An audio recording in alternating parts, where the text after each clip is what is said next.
may ma non bu dugg ci loolu waxtu bi may na la xam nga fii man ma boogee émission bi daanaka pare wu ma jeexagul laaj ko laajal say question laajal say non dama jeexal nee na ay laaj voilà léegi man dafa am loo xam ne laaj na ma ko waaw léegi man damaa bëgg a pour permettre non waaw tontu si boobu parce que boobu moo nekk gën a nekk logique ci sama laaj mooy bu Ablaye Wade moom nga ko bëgg a wax waaw mooy le fait que Wade ñëw Dame a dit que en politique il faut des fois qu'on accepte une certaine alliance contre nature loolu ci politique la bokk et de circonstances xam nga c'est normal xam nga c'est normal xam nga ni lu ñu xam mooy boo jëlee les éléments du système yéen wax ne dañoo ànd ak Sonko kon est incohérent ma leen vous n'avez rien compris xam nga lan la ñuy bañ Sonko bis bu jëlee réew dem la système bi doon def mu koy continuer def bu boobaa la ñuy wax ne Sonko c'est Didi mais Sonko jël des éléments du système non pour mieux comprendre le système et mieux combattre le système pour jëlee fi système bi loolu c'est pas une mauvaise chose ça c'est de la stratégie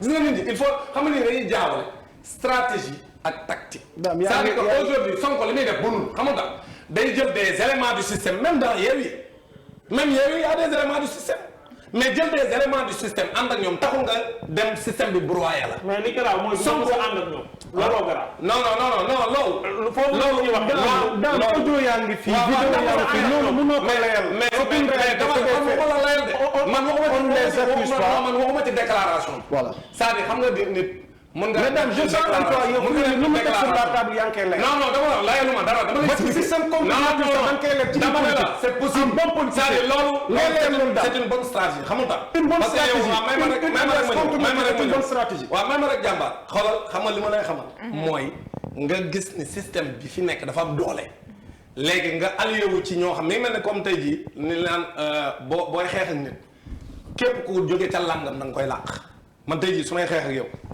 képp ku nekkoon ci sa làng nga xam ne ngay ban heure ngay jóg fan ngay jaar lan mooy sa cummikaay xam say bagage boo laaleeg moom ma gis ne laale ngeen mënoo ci man pour wax ma say bagage dama koy jël xam nga tax ma koy jël parce que man jëlee la fi laa bëgg kon bu ma nee non dama wax ak moom parce que ca système ba la bokk damay cuune Sonko la muy def bunu ànd ak des éléments du système pour jëlee fi système bi c'est une stratégie efficace maintenant nag ndax waxoon nan du ko mos a def loolu c'est un autre domaine man loolu duma dugg ok d'accord sa gis maintenant nag léegi li ma sa gis-gis rafet waaw léegi li ma bëggoon a wax am nga ci droit waaw li ma bëggoon a wax foofu mooy xam nga réew dina raay non may ma rek xam nga réew li ko yàq mooy réew mi wax fi dëgg dafa jafe sooy wax dëgg dañ lay wutal ay foo dëkk ak ay kër goo yeewoo man li may wax ni waxuma ko pour sama bopp ok encore une fois nañ waxante dëgg nguur gi dañoo ragal waa ji yii yëpp fitna bi yeewu ci dëkk bi yëpp Macky Sall li ko andi mooy bu doon yeneen coalition yi nga xam moom laa tuddee coalition poids plume nga xam ne mun ñoo gagné benn département. yéen a ngi leen di xeeb de. non dama la maa la ko wax fii. sànq wax na olof nee na dama la xamul xel waaye wax na tamit xel ma lakk sa dàgg. du ñu lakk dara. jàppal li ma la wax. mën nañoo mos de am benn député wala ñaar waaye am ay département ñu naan am nañ 15 députés. am nañ 12 députés. majorité moom duñ ko am. déggool ma non waxuma pouvoir bi Macky Sall moom bu élection yi jaaroon yoon du gagné loolu moom loolu. mais tata Mimi néew ci raison yi. on accélère mi ngi campagne on accélère wu dara actuellement on accélère xoolal. mi ngi mobiliser la dama lay expliquer li ma leen di wax kay yéen xool leen réseau yi xoolal on accélère actuellement mënul accélérer fenn fu mu dem dañ koy yuuxoo mënta mobiliser te pourtant mi ngi génne alal ju bari di mobiliser ay car fu ne mi ngi fay dem. mais dama woy mais mënta mobiliser xam nga mooy mobiliser ci élection. mooy cundum yore say oto dëkk boo dugg ñëpp génn kooku kenn rek ko fi def mu Yewwi Askan Wi kon nag li ma la bëgg a wax foofu mooy. bu may wax mooy yeneen coalition yi nga xam ñoom la ñu tuddee les coalitions de la troisième voie ñu ko tuddee seen bopp mooy ñoom nee na ñooy nekkuñ ci opposition radicale bi. te nekku ñoo nguur gi. dama ni sama baat ca kaw duñ gagné benn département maa ngi ko wax xam nga Macky Sall doful gis nga ki mënoon a gagné département ci ñoom éliminé na ko muy Serigne Mboup mënoon na gagné Kaolack Macky Sall xam ne député Kaolack yi su ko ñàkkee baaxul ci moom moo tax discours Sonko bi ak Kaolack loolu leen bëggoon wax ni leen opposition fi gagné. ci local yi bu leen dellu ci état bu leen dellu ci nguur gi bu leen ko joxaat seen i voix parce que comme Serigne Mbouba gagné woon nekk opposition léegi dañ ko éliminer à Kaolack pour yaakaar ne léegi ñoom Kaolack ñoom mën nañ ko gagné ñoom Benno Bokk Yaakaar mais en réalité Serigne Mboup su bokkoon du ma wax ñaar ñii rek ay am département Serigne Mboup su bokkoon mën na gagné Kaolack loolu laa gëm. te seen mbubit bu bokkoon Kaolack kese la mën a gañe. d'accord mais ñeneen ñi fii laa ko waxee man Dame Mbodj ragaluma ko ma vaar. voilà du nu gagné benn département ci 46 yi. benn jàppal li ma la wax rek. benn département ci 46 yi ñoom ñooñu à part ñaari coalition yi xëccoo. bipolarisation ñooñu mun ñoo gagné benn département diaspora bi mun ñu faa gagné benn député. benn sax duñ ko am benn ci diaspora bi maa ngi ko wax man Dame Mbodj. les 15 députés de la diaspora. maa ko wax man Dame Mbodj léegi bu élection yi jàllee woo leen ma fii émission bët set. les 15 députés de la diaspora dañ koy séddoo entre Yewwi Askan Wi Wallu ak Benno Bokk Yaakaar te bu élection yi jaaree yoon ci diaspora bi saboote wuñu. waa diaspora baa ngi may dégg. saboote wuñu loolu. Yewwi Askan Wi ak Wallu ñooy majoritaire ci diaspora bi parce que diaspora bi danoo pare ci Macky Sall génn nañ ci moom dañ koo sip pare nañ ci moom dañ ko voteel moo la gën a xam moo tax sax mu génne benn note am naan Chine duñu voté xam nga tax mu ragal Chine voté nee na Chine daa am feebar xoolal waxut tàppale yooyu Chine amul feebar de xam nga luy problème man am naa ñu fa nekk ñu ma woo ma Dame Mbodj feebar am fi ñëw ci mbedd mi dem fu ñu bëgg a dem pourquoi benn dem voté ñun as ñebe si Chine lañ ci biir fii ci Chine ñun ñu bàyyi ñu voté rek ñu naan ñun duñ voté xam nga tax ñu ragal ñu voté dañuy bañ mu influencer parce que Chine ak décalage horaire bi dañoo naan toog ay 15 heures ñu ne Chine ñu ngi fay fët Macky Sall moo influencer vote bi calcul boobu lañ def maanaam résultat yi day teel a génn xam nga Chine seen résultat day teel a génn ak décalage horaire loolu la Macky Sall calculé gis ni dina influencer le scrutin loolu moo tax mu éliminer Chine daal di koy jaare ci ni foofa daa am feebar alors que loolu amul. mais 33 nañ dem ci bës yi. non man dafa am loo xam ne il faut ma tontu ci. waaw daam non loolu il faut ma tontu ci. non may ma rek xam nga il faut ñu respecter la coalition Yewwi Askan Wi la coalition Yewwi Askan Wi sànq ba léegi maa ngi sentir. ci les uns et les autres ñuy globaliser loolu c'est important moo ko globaliser bi ngeen war a bàyyi. d'accord maanaam ñëpp yemuñu c'est-à-dire di présenter affaire bi comme si ñëpp a yem kii tooñ da nga koy dut baaraam ne ko yaa tooñ nguuru Macky Sall ñoom ñooy tooñ fii amul benn incident bu fi am. boo xam ni opposition mooy dem di songe. kon nag kii songe di tooñ parce que moo tiit bëggul nit ñi campagne parce que li ñuy bañ mooy Sonko dem partout. léegi te Sonko c'est vrai mënut a dem ci 46 départements yëpp. diaspora moom jërul mu fay dem parce que nee nañ ko jërul ngay ñëw yaay gagné. mais fii Sénégal bu ñu bàyyee Sonko mu campagne comme ni mu ko war a campagne duñ ko bloqué duñu xeex ak moom parce que mënoo yore doole ji ba noppi di xeex doole ji moo ko yore actuellement sénégalais yi fu mu ne moom la ñuy tàcc on accélère dañ koy yuux waaw mais léegi nag kon man jàpp naa ne kuy wax doo globaliser naan opposition bi la viol ak pouvoir bi di leen boole naan la violence entre l'opposition et le pouvoir xoolal te loolu affaire naa fekk la. d'accord léegi nañ wax dëgg gi. duut leen baaraam ci kii tooñ. kii tooñ mooy yéen presse bi duut leen baaraam ci kii tooñ. presse daa war a àtte. non yéen duut baaraam ci kii tooñ. les commentaires sont libres mais les faits sont sacrés. on a exposé les gens n'exposent pas les faits. dañuy ñëw di globaliser. di boole ñaari camps yi. alors que ñaari camps yi léegi daam dañuy seetaan élément bi ñu jël ci sa réaction. Effectivement contacté par ont été effectivement contactés par monsieur Karim Wade. Quand nous avons reçu des coups de fil venant de lui que nous n'avons pas jugé nécessaire de prendre pour la simple raison que nous, notre option politique, tout le monde le sait. Notre option politique, c'est qu'on a un problème systémique extrêmement profond et que lui-même est un produit et désormais un leader dans ce système-là.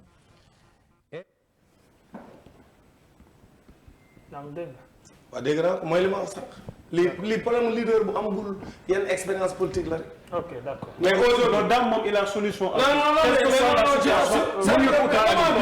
bi boo xoolee sax. man j'aime bien parce que yow il était trop jeune boo xoolee Sonko mii. xam ne à l'époque il était trop jeune. il n'avait pas encore une certaine expérience politique moo tax mu waxee noonu.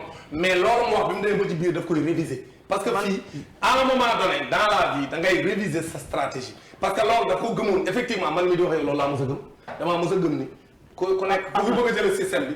doo wax jëlee système bi mais boo xoolee da ngay gis stratégiquement nga dem allié wu ak ku nekk système bi pour jëlee fi système bi moo gën a efficace. nga ne man du ma laale système bi loolu j'ai pas dit qu'il ne l'a pas dit mais dama ne la dañ koy wax boobu il était encore très jeune il n'a pas cette expérience politique te moom li mu gëm ci moment bi mu ko gëmee loolu la koy waxee moom nekkul dans ce qu'on appelle le politiquement correct Sonko xam na muy wax li mu gëm comme man tamit noonu laa mel ñun suñu génération noonu lañ mel c'est-à-dire duñu comme ñi nga xam si ay génération 60 nangam la ñoo kii nga xam dañuy ñëw di nekk di wax ay wëndeelu di seet nu mu neexee nit ñi di naxaate xoola benn naxaate c'est dommage que waxuñ ci sur le 3e mandat am na benn naxaate bu garaaw bu ci Macky Sall def Macky Sall ginnaaw bi mu waxee fépp ni mënta nekk 3e mënta def 3e candidature Mimi Touré wax ko accéléré na ci lu yàgg sax di ko wax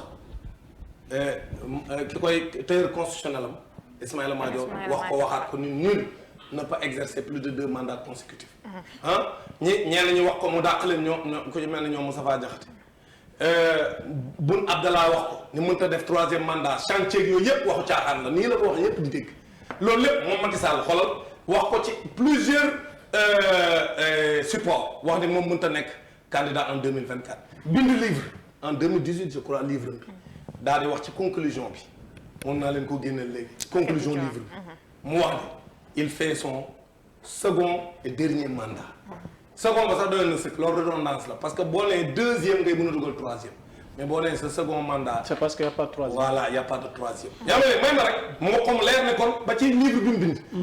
actuellement am na benn waay bu ñuy wax loo France. boo xam ne def na benn vidéo bi circulé xam nga lu mu ci wax nee na depuis le 12 février bu ma juumul ci date bi 2016 Macky Sall bind na conseil constitutionnel ba mu tontu ko le 12 février 2016 conseil constitutionnel wax ko ne ko sa mandat 7 ans bi bokkul ci lim bi xam nga loolu déjà Macky Sall su fekkee kon bindoon na leen bañ tontu ko loolu en 2016 muy dem élection 2019 taxaw ci ay meeting am ne man sama mandat bi mooy bu mujj damay fekk kon ma ngay ruser di nax sénégalais yi kon ma nga galgal di nëbb sénégalais yi alors que waxtaan naa conseil constitutionnel am bii nga xam moom la fi nekkal nguur gu fi nekk ñu nekkal la fi moom Macky Sall kon ça veut dire que respecté wul sénégalais yi mi ngi njuuj njaaj ci suuf di ko nëbb sénégalais yi. est-ce que comprend ngeen li ma bëgg a wax. yëkkati na ay milliards dem fay ci benn boîte boo xam ne fi ne ñooy gérer image am au niveau international. effectivement loolu la lépp day dëggal ni kon dafa bëgg a dem yow da ngay dëggal ni dafa bëgg a dem defi 3e candidat. est-ce que du pour jaay Sénégal. waaw non. est-ce que pour non du pour jaay Sénégal Sénégal ma lu tax mën a gisee am rafet njort ne rek pour rafetal demam la. dama ne la. day rafetal image am ba pare. non soxna si bi ngay wax départ yow du loolu nga xalaat. non may ma ne non buñ la changé loo.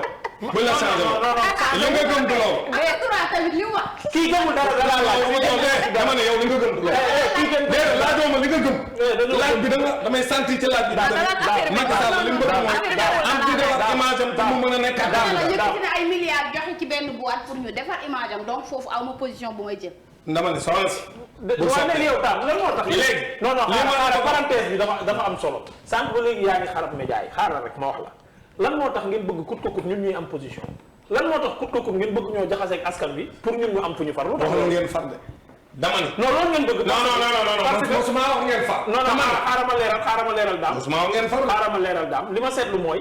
muy yéen comme muy APR dañuy toog fii boobu ba léegi ñu ngi naan ñu daan ñaata la fay ak daan ñaata la leen jox ak nangam ak nangam yéen ñaari camp yëpp. nee leen man yow dara lu may jox. xoolal ñaari camp yëpp. dépense bi man sax joxe wu ma. xoolal ngir yàlla démocratie bi ngeen bëgg ci réew mi média bi da cee war a bokk noppal leen ko bu ngeen bëggee démocratie bi gën a am doole bu ngeen ñu jaxasee ak askan bi yéen bu subaa du ngeen mën a wax ñun aussi suñu wax dootul teggi dara démocratie gën a dee ki tekk ci pouvoir bi moo ciy gagné ñun ñëppay perte donc bàyyi leen. xam nga lu may bañ. waaw yéen ngeen jàpp ni kenn waru leen a tudd. déet ku bañ yéen du xoolal journaliste yi du ngeen fi nekk di terroriser les gens xam nga dama la jox un exemple. yéen il faut que ñu wax rek ay corrompu dama la xoolal ñoom waa léegi yéen pourquoi bés bu ne ngeen ñuy xas jàngalekat yi ni di def seen i chronique. ñan jàngalekat xaalis rek lañ bëgg. jàngalekat yi jàngale jàngalekat yi mais yéen journaliste yéen koy def. ñan te yéen ku leen si ngeen wax yéen waa léegi dama la man su ma mer non teyal rek dama ni journaliste yi bés bu ne ngeen taxaw ay secteur di stigmatiser même rek di stigmatiser ay secteur naan jàngalekat yi xool leen jàngalekat dañoo bëgg xaalis fu nu grève xaalis tax ñuy grève jàngat mais yéen kan du ngeen tudd on ne dit pas. dama la amal benn vidéo mën nga ma may ñu xool ko vite fait nga réagir ci comme temps bi li ñu ci dese Ahmed. waaw moom ma pare ci sama. nee naa la waxu temps bul ko fi wax.